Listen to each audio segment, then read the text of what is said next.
নববর্ষের ঐকতান ফ্যাসিবাদের অবসান এই স্লোগানকে সামনে রেখে চলছে নববর্ষকে স্বাগত জানানোর প্রস্তুতি। ঢাকা বিশ্ববিদ্যালয়ের চারুকলা অনুষদের সাবেক শিক্ষার্থীর ব্যস্ততায় ফুটে উঠেছে রঙের খেলা। চলছে 1431 বাংলা নতুন বর্ষকে রঙিন করার প্রচেষ্টা।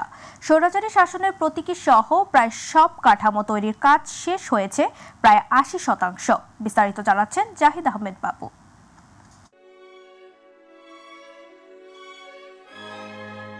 চারুকলা অনুষদের নতুন ও সাবেক শিক্ষার্থীদের তুলির আঁচড়ে এই চিত্রকথা বৈশাখকে আমন্ত্রণ জানানোর। ঢাকা বিশ্ববিদ্যালয় চারুকলা অনুষদ প্রাঙ্গণ জুড়ে নতুন সৃষ্টি উৎসবের আমেজ। রঙের তালে তাল মিলিয়ে মঙ্গল শোভাযাত্রার প্রতীকী তৈরিতে ব্যস্ত শিল্পীরা।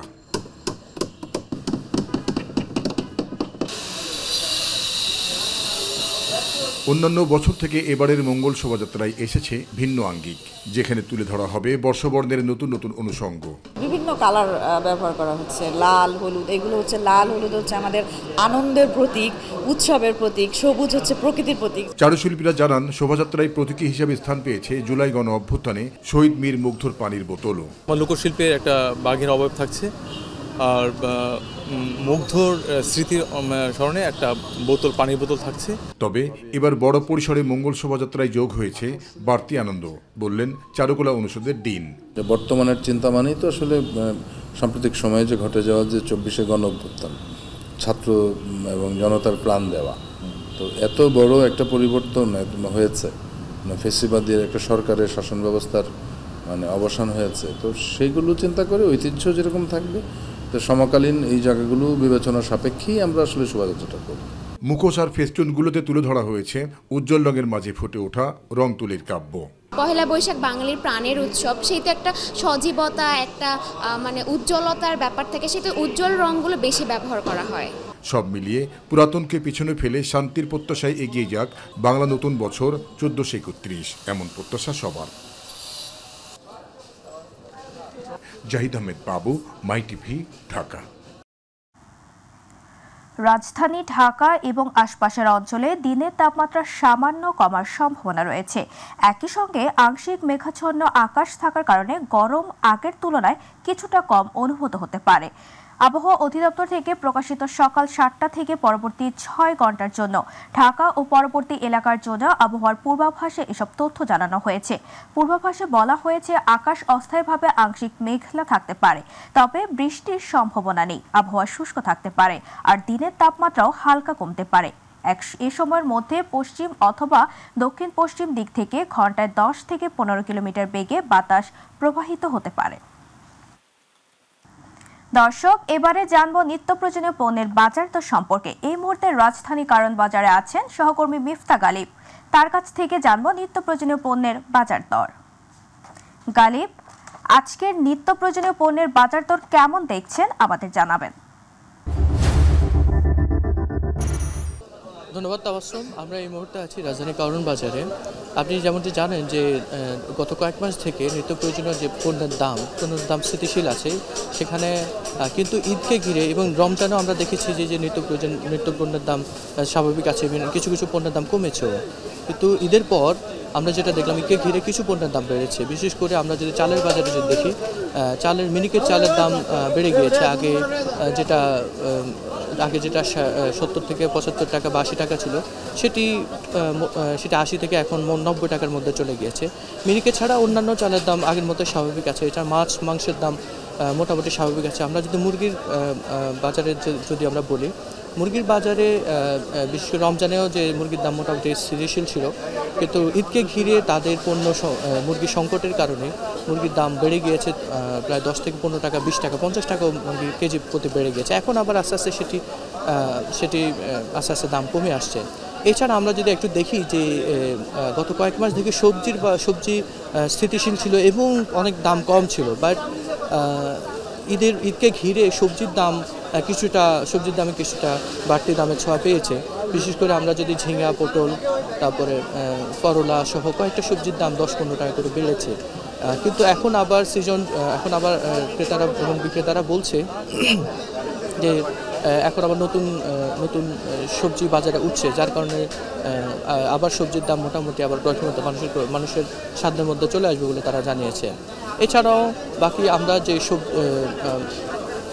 এছাড়াও পেঁয়াজ, আলু, রসুন এই দামগুলো মোটামুটি স্বাভাবিক আছে, টমেটোর দাম স্বাভাবিক আছে। আর একটা জিনিস আমরা আপনাকে জানাতে চাই, সেটি হচ্ছে যে লেবু সহ এই পণ্যগুলোর দাম কমে গিয়েছে। বিশেষ করে রমজানের যে লেবু দেখা যাচ্ছে পিসও 15-20 টাকা করে পিস বিক্রি হচ্ছে, 10 থেকে 20 টাকা পিস বিক্রি হচ্ছে সাইজ অনুযায়ী, সেটি এখন দাম অনেকটাই কমে গিয়েছে। এই ছিল রাজধানী কারণ বাজার থেকে আমার কাছে সর্বশেষ সংবাদ। তাবাসসুম। গালিব, আপনাকে ধন্যবাদ। দর্শক, রাজধানী কারণ বাজার থেকে বাজারের সর্বশেষ তথ্য জানাচ্ছিল আমাদের সহকর্মী মিফতা গালিব। চলে যাচ্ছি পরবর্তী সংবাদে। ঢাকার বাতাসের মানে ছুটির দিনেও কোনো উন্নতি নেই, বরং দিন দিন রাজধানীর বাতাস দূষিত হয়ে উঠছে। এই শহরের বাতাস আজ সংবেদনশীল গোষ্ঠীর জন্য অস্বাস্থ্যকর পর্যায়ে রয়েছে। বিশ্বের দূষিত শহরের তালিকায় বেশিরভাগ সময় শীর্ষ 10 শহরের মধ্যে অবস্থান করে ঢাকা। আজও নবম স্থানে রয়েছে ঢাকা। শুক্রবার সকাল 9:30 নাগাদ আন্তর্জাতিক বায়ুমান প্রযুক্তি প্রতিষ্ঠান IQER এর তথ্য অনুযায়ী 149 স্কোর নিয়ে বিশ্বের দূষিত শহরের তালিকায় নবম স্থানে রয়েছে রাজধানী ঢাকা। বায়ুমান অনুযায়ী আজকের ঢাকার বাতাস সংবেদনশীল গোষ্ঠীর জন্য অস্বাস্থ্যকর। একই সময় 643 স্কোর নিয়ে প্রথম স্থানে আছে কুয়েতের কুয়েত সিটি, 465 স্কোর নিয়ে দ্বিতীয় ইরাকের বাগদাদ। এখনকার বাতাসের মান নাগরিকদের জন্য ঝুঁকিপূর্ণ। এছাড়া 223 স্কোর নিয়ে তৃতীয় স্থানে আছে সৌদি আরবের রিয়াদ। বছর না ঘুরতে ড্রেজিং হওয়া কীর্তনখোলা নদী আবারও ডুবোচরের দখলে। নির্ধারিত সময়ে পন্টুনে ভিড়তে পারছে না ছোট বড় নৌযান। একদিকে যাত্রী সংকট, অপরদিকে অপরিকল্পিত ড্রেজিংয়ের অভাবে বন্ধ হতে বসেছে বরিশালের নৌপথ। তাই নৌপথ বাঁচানোর দাবি জানিয়েছেন যাত্রী ও লঞ্চ মালিকরা। আসাদ চৌধুরী ক্যামেরায় পারভেজ রাসেলের রিপোর্টে বিস্তারিত। নদী বিধৌত এ অঞ্চলের ছোট বড় 133টি নদী প্রায় দখলে রাখে অসংখ্য ডুবোচর। আর নদীপথে দেখা দেয় নাব্য সংকট, দুর্ভোগে পড়ে যাত্রীবাহী সহ অসংখ্য পণ্যবাহী জাহাজ। ঢাকা, বরিশাল, মিয়ারচর, পটুয়াখালী, ভোলা, লক্ষ্মীপুর, হিজলা, মেহেন্দিগঞ্জ সহ বেশিরভাগ রুটে এর আগে নদীর বালু সরাসরি নদীতে ফেলা হতো। ফলে বছর ঘুরতে না ঘুরতেই নাব্য সংকটে লঞ্চ ভিড়তে পারছে না পন্টুনে। ফলে ভোগান্তি বেড়েছে যাত্রী ও লঞ্চ মালিকদের। চরগুলো যদি সুন্দর মতো কেটে পরিষ্কার করা হয় তাহলে আমাদের যাতায়াত পথটা খুব সহজ হবে। পানি কম থাকে, এই যে খাল থেকে যাই তখন হয়তো লঞ্চ একটু স্লো চলে। পলিমাটি পরে ডুবেচর হয়ে গেছে, এইখানে জাহাজ বেরোতে আমাদের কষ্ট হয়। লঞ্চ ঠেকতে আসি, টাইম লস হয়, যাত্রীর সাথে ঝামেলা হয়। তারা ড্রেজিং নেয়, তারা প্যাকেজ নেয়। আমার যেই মাটি কাটে বাকি থাকে। ড্রেজিং কি কতদূর হচ্ছে না হচ্ছে সেটা মাপার জন্য মালিক সমিতির প্রতিনিধি থাকতো, এখন ভাটায় কাটে, জোয়ারে মাপে। নদী বন্দর বাঁচাতে অচিরেই বিশ্ব ব্যাংকের নতুন পরিকল্পনায় কাজ শুরু হবে বলে জানিয়েছেন বন্দর কর্তৃপক্ষ। দক্ষিণাঞ্চলের নৌ সেক্টরকে আসলে আরও বেগবান করার জন্য আমাদের এখানে ওয়ার্ল্ড ব্যাংকের অর্থায়নে কিছু প্রকল্পের কাজ চলমান আছে। এই প্রকল্পের কাজ সমাপ্তির পরে বরিশাল নদীবন্দরের যেমন আধুনিকায়নটা হবে, ঠিক সেরকম বরিশাল নদীবন্দরের সক্ষমতা অনেক বেড়ে যাবে। বার ড্রেজিং হবে আরও স্বচ্ছ, টেকসই এবং দৃশ্যমান বলে জানান ড্রেজিং বিভাগ। আমানতগঞ্জ খাল এবং একতলা লঞ্চঘাট, কোস্টগার্ড সংলগ্ন যে অংশটা আছে, এটাও আমরা আমাদের পরিকল্পনায় আছে। একদিকে যাত্রী সংকট, অন্যদিকে নাব্যতা, দুয়ে মিলে একে একে বন্ধ হয়ে যাচ্ছে ঢাকা বরিশাল সহ অভ্যন্তরীণ রুটের নদীপথ। লোক দেখানো এসব ড্রেজিং বন্ধ করে দুর্নীতিমুক্ত, স্বচ্ছ হবে আগামীর নদীপথ, এমনটাই প্রত্যাশা আমাদের সবার। পারভেজ রাসেল, মাই টিভি, বরিশাল। বিলুপ্তির পথে ঐতিহ্যবাহী গ্রামীণ শিল্প হোগলা পাতার পাটি। মাদারীপুরের কালকিনি ও ডাসার উপজেলার বিভিন্ন গ্রামে 2 শতাধিক পরিবার এই শিল্পের সাথে জড়িত থেকে জীবিকা নির্বাহ করত। কালের বিবর্তনে কারিগরদের পেশাগত সংকটের পাশাপাশি ঐতিহ্য টিকিয়ে রাখায় দুরূহ হয়ে পড়েছে। তবে হোগলপাতার শিল্প টিকিয়ে রাখতে যথাযথ সহায়তা করার আশ্বাস দিয়েছে উপজেলা প্রশাসন। কালকিনি ও ডাসার প্রতিনিধি জিয়াউদ্দিন লিয়াকতের রিপোর্ট জানাচ্ছেন ইলিয়াস কোমর। একসময়ে গ্রামের প্রায় পরিবারের মানুষ হোগলা পাতা দিয়ে বিভিন্ন ব্যবহারিক জিনিসপত্র তৈরি করে ব্যবহার ও বিক্রি করে জীবিকা নির্বাহ করত। প্রযুক্তিগত উন্নয়নে হারিয়ে যেতে বসেছে হোগলা পাতা ও এই পাতা দিয়ে তৈরি বিভিন্ন উপকরণ। মাদারীপুরের কালকিনি উপজেলার ঝুরগাঁও, শিকারমঙ্গল ও ডাসার উপজেলার শশীকর, নবগ্রাম, চলবল গ্রামের 2 শতাধিক পরিবার ঐতিহ্যবাহী গ্রামীণ এই শিল্পের উপর নির্ভরশীল হয়ে জীবনযাপন করে আসছে। হোগলা পাতার স্বল্পতা, কারিগরের অভাব, যথাযথ মূল্য না পাওয়ায় অনেকে পেশা বদল করলেও কেউ কেউ এখনও ধরে রেখেছেন পিতৃপুরুষের ধারাবাহিকতা। বিলুপ্তপ্রায় এই শিল্প রক্ষায় সরকারি সহায়তা চান কারিগরেরা। আমার বাপ মা ইয়া করিয়া গেছে আর আমরা ইয়া করতে আছি এখন থেকে সংসারের কাজের ফাঁকে ফাঁকে এই কাজটা করি, অল্প কিছু লাভ হয় দিয়ে বাচ্চা কাচ্চার বই খাতা পড়ালেখার টাকা জোগাড় হয়। প্লাস্টিক এবং পলিথিন বের হইয়া এখন আমাদের হোগলা ভাটি চলে না। হোগলাটার যদি দাম হইতো তাহলে আমাকে অনেক উপকারিত। গ্রামীণ এই শিল্পকে টিকিয়ে রাখতে যথাযথ সহায়তা করা হবে বলে আশ্বাস দিয়েছে স্থানীয় উপজেলা প্রশাসন। কালকিনি উপজেলার এই শিল্পকে বাঁচাতে এবং এই শিল্পের সাথে সম্পৃক্ত রয়েছে যারা, তাদেরকে পুনর্বাসনের জন্য উপজেলা প্রশাসনের পক্ষ থেকে প্রয়োজনীয় ব্যবস্থা দ্রুতই গ্রহণ করা। আর্থসামাজিক উন্নয়নে নদী ভাঙন প্রতিরোধে বিশেষ ভূমিকা রাখছে এই হোগলা পাতা। পরিকল্পিতভাবে চাষাবাদ করা হলে পরিবেশের ভারসাম্য রক্ষার পাশাপাশি ঐতিহ্যবাহী এই শিল্প টিকিয়ে রাখতে গুরুত্বপূর্ণ ভূমিকা রাখবে বলে মনে করেন বিশেষজ্ঞরা। ইলিয়াস কমল, মাই টিভি। আমাদের কৃষি।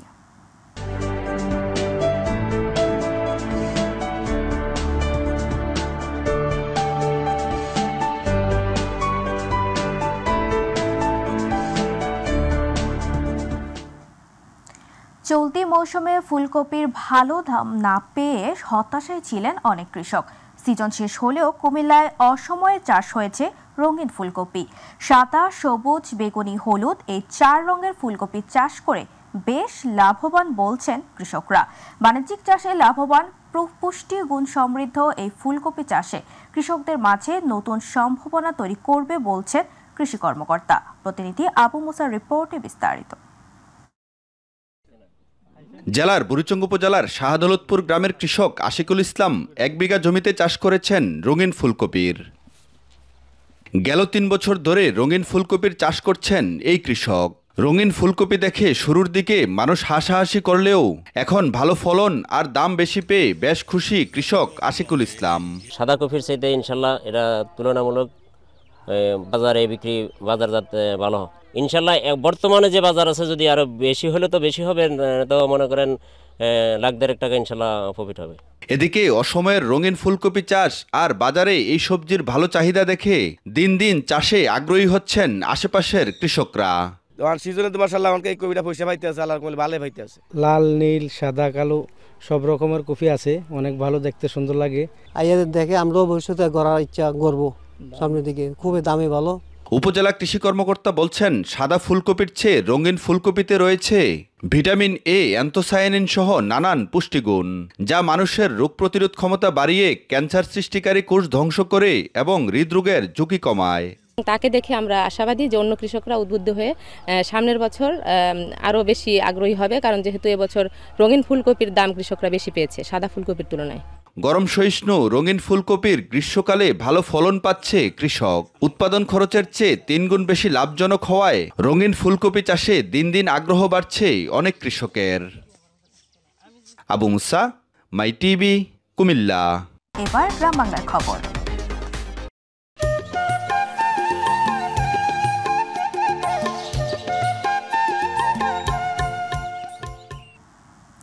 মাদারীপুরের কালকিনিতে পুলিশের হাতে আটক হওয়া উপজেলার শীর্ষ মাদক কারবারিকে হাতকড়া অবস্থায় হামলা চালিয়ে ছিনিয়ে নেওয়ার অভিযোগ উঠেছে তাদের সহযোগীদের বিরুদ্ধে।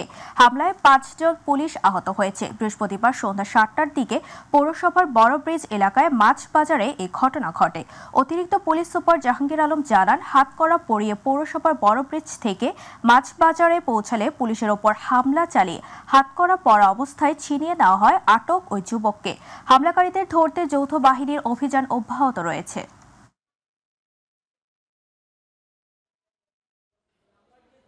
আলামিন শীর্ষ মাদক ব্যবসায়ী কালকিনি থানা, তাকে মাদক সহ গ্রেপ্তার করে আমাদের কালকিনি থানার একটা টিম কাঁচাবাজার এলাকায়।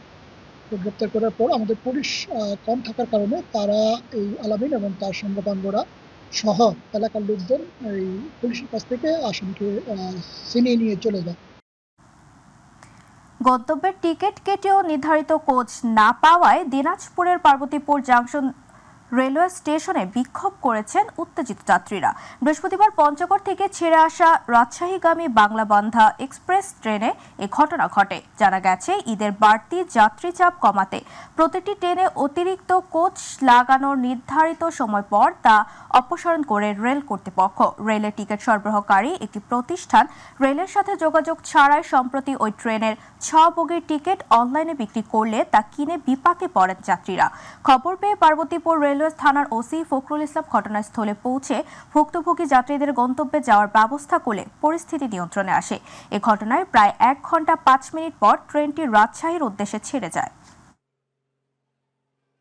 রেল কর্তৃপক্ষের সঙ্গে যোগাযোগ না করে তারা এই সহকোচের টিকিট আজকে ছেড়ে দিয়েছে। এই জন্য কিছু সম্মানিত যাত্রী অনলাইনে টিকিট কেটে পার্বতীপুর স্টেশনে এসে সমস্যার সম্মুখীন হয়েছে। আমাদের জানানোর পরে আমরা অথরিটির সাথে যোগাযোগ করে ওনাদের নির্দেশ মতে আমরা এই যাত্রীগুলো সুন্দরভাবে বসার ব্যবস্থা করে তাদেরকে নিয়ে যাচ্ছি আর কি। প্রতারক ও 41 মামলার আসামি ও 25 মামলার সাজাপ্রাপ্ত পলাতক আসামি দেলোয়ারকে গ্রেফতার করেছে যশোর জেলা ডিবি পুলিশ। জেলা ডিবি অফিসার ইনচার্জ মঞ্জুরুল হক ভুইয়া জানান, গোয়েন্দা তথ্যের ভিত্তিতে ডিবির ওসি সহ এসআই শেখ আবু হাসান, এএসআই সৈয়দ শাহিন ফরহাদ এবং এএসআই নাজমুল ইসলাম গাজীপুরের কালিয়াকোর এলাকায় অভিযান চালিয়ে 41 মামলায় পলাতক আসামি দেলোয়ারকে একটি ভাড়া বাসা থেকে তাকে গ্রেফতার করা হয়।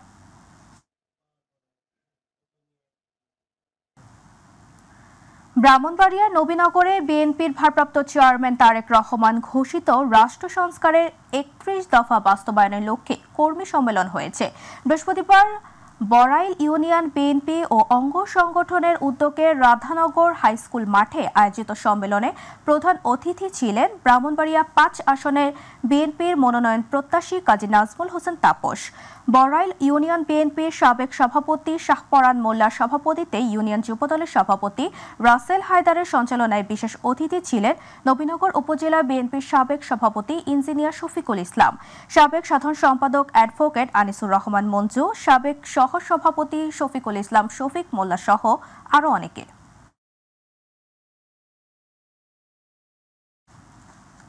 গাজা ও রাফায় ইসরায়েলের বর্বরোচিত নৃশংসতার প্রতিবাদে ও নির্যাতিত ফিলিস্তিনিদের প্রতি সংহতি প্রকাশ করে প্রতিবাদ সমাবেশ ও বিক্ষোভ মিছিল করেছে খুলনা মহানগর বিএনপি। বৃহস্পতিবার নগরীর শিববাড়ি চত্বর থেকে এই বিক্ষোভ মিছিল বের হয়। এর আগে শিববাড়ি মোড়ে খুলনা মহানগর বিএনপির সভাপতি অ্যাডভোকেট শফিকুল আলম মনার সভাপতিত্বে ও সাধারণ সম্পাদক শফিকুল আলম তুহিনের পরিচালনায় প্রতিবাদ সমাবেশ করে তারা। এ সময় বক্তারা ইসরায়েলি পণ্য বয়কট ও মুসলিম বিশ্বকে ঐক্যবদ্ধভাবে এই বিশ্ব সংকট মোকাবেলার আহ্বান জানান। সমাবেশে খুলনা জেলা বিএনপির আহ্বায়ক মনিরুজ্জামান মন্টু, মহানগর সাংগঠনিক সম্পাদক মাসুদ পারভেজ বাবু, চৌধুরী হাসানুর রশিদ মিরাজ সহ বিএনপি ও অঙ্গ সংগঠনের নেতৃবৃন্দ বক্তৃতা করেন। গাজা ও রাফায় ইসরায়েলের বর্বরোচিত হামলার প্রতিবাদে ও নির্যাতিত ফিলিস্তিনের প্রতি সংহতি জানিয়ে বরিশালে বিক্ষোভ ও সমাবেশ ও মিছিল করেছে বিএনপি। বৃহস্পতিবার বরিশাল মহানগর বিএনপির আয়োজনে নগরীর সদর রোডের দলীয় কার্যালয়ের সামনে বিক্ষোভ সমাবেশ করে তারা। বিক্ষোভ সমাবেশ ও মিছিলকে কেন্দ্র করে বিভিন্ন ওয়ার্ড থেকে ফিলিস্তিন ও বাংলাদেশ পতাকা হাতে খণ্ড খণ্ড মিছিল নিয়ে দলীয় কার্যালয়ের সামনে জড়ো হয় নেতাকর্মীরা। এতে ছাত্রদল, যুবদল, স্বেচ্ছাসেবক দল, মহিলা দল, কৃষক দল, শ্রমিক দল সহ বিএনপি ও অঙ্গ সহযোগী সংগঠনের নেতাকর্মীরা উপস্থিত ছিলেন। বিক্ষোভ সমাবেশে নেতৃবৃন্দরা অনতিবিলম্বে বিক্ষোভ সমাবেশ থেকে যুদ্ধ বন্ধ করার আহ্বান জানান। ফরিদপুরে বিএনপির কেন্দ্রীয় কর্মসূচির অংশ হিসেবে ফিলিস্তিনিদের প্রতি সংহতি জানিয়ে বিক্ষোভ ও সমাবেশ হয়েছে। ফরিদপুর মহানগর বিএনপির উদ্যোগে ফিলিস্তিনিদের প্রতি সংহতি জানিয়ে এই প্রতিবাদ ও সংহতি হয়। বৃহস্পতিবার ফরিদপুর প্রেস ক্লাবের সামনে মহানগর বিএনপির আহ্বায়ক AFM কাইয়ুম জঙ্গি সভাপতিত্বে সমাবেশ হয়। পরে একটি বিক্ষোভ মিছিল বের করা হয়। বিক্ষোভ সমাবেশে বক্তব্য রাখেন জাতীয়তাবাদী মহিলা দলের যুগ্ম সাধারণ সম্পাদক চৌধুরী নায়াব ইউসুফ, ফরিদপুর ড্যাবের সাবেক সভাপতি ডক্টর মোস্তাফিজুর রহমান শামী, ফরিদপুর মহানগর বিএনপির সদস্য সচিব গোলাম মোস্তফা মিরাজ সহ দলটির বিভিন্ন অঙ্গ সংগঠনের নেতাকর্মীরা উপস্থিত ছিলেন। বিদেশি পিস্তল ও গুলিসহ মেহেরপুরের গাংনী উপজেলার লক্ষ্মীনারায়ণপুর ধলা গ্রাম থেকে একজনকে আটক করেছে যৌথ বাহিনী। সকালে এই অভিযান চালানো হয়। গাংনী থানার অফিসার ইনচার্জ বনি ইসরায়েল জানান, আটককৃতদের নামে থানায় মামলা দায়ের করে আজই মেহেরপুর আদালতে সোপর্দ করা হবে। বিএনপির চেয়ারপারসন উপদেষ্টা খন্দকার আব্দুল মুক্তাদির বলেছেন, দীর্ঘদিন যাবৎ ফিলিস্তিনের গাজা ও রাফায় ইসরায়েলের বর্বরোচিত নৃশংসতা চলছে। সময় এসেছে বিশ্বের সকল শান্তিকামী মানুষের একত্রিত হয়ে আওয়াজ তোলা, যেন এই নৃশংস হত্যা ও ধ্বংসযজ্ঞ অবিলম্বে বন্ধ হয়। তিনি বৃহস্পতিবার ফিলিস্তিনের গাজা ও রাফায় ইসরায়েলের বর্বরোচিত নৃশংসতায় প্রতিবাদ ও নির্যাতিত ফিলিস্তিনিদের প্রতি সংহতি প্রকাশ করে দেশব্যাপী মহানগরীতে প্রতিবাদ ও সংহতি র্যালি অংশ হিসেবে সিলেট মহানগর বিএনপির উদ্যোগে নগরী পয়েন্ট থেকে র্যালি শুরু করে আম্বরখানা পয়েন্টের সংক্ষিপ্ত সমাবেশে প্রধান অতিথির বক্তব্যে এ কথাগুলো বলেন। কর্মসূচিতে বিশেষ অতিথির বক্তব্যে বিএনপির জাতীয় নির্বাহী কমিটির সহ সাংগঠনিক সম্পাদক মিফতা সিদ্দিকী, সভাপতি বক্তব্যে মহানগর বিএনপির ভারপ্রাপ্ত সভাপতি ও সিসিকের সাবেক প্রথম প্যানেল মেয়র রেজাউল হাসান কয়েস লোদি সহ বিভিন্ন নেতৃবৃন্দ এ সময় বক্তব্য দেন।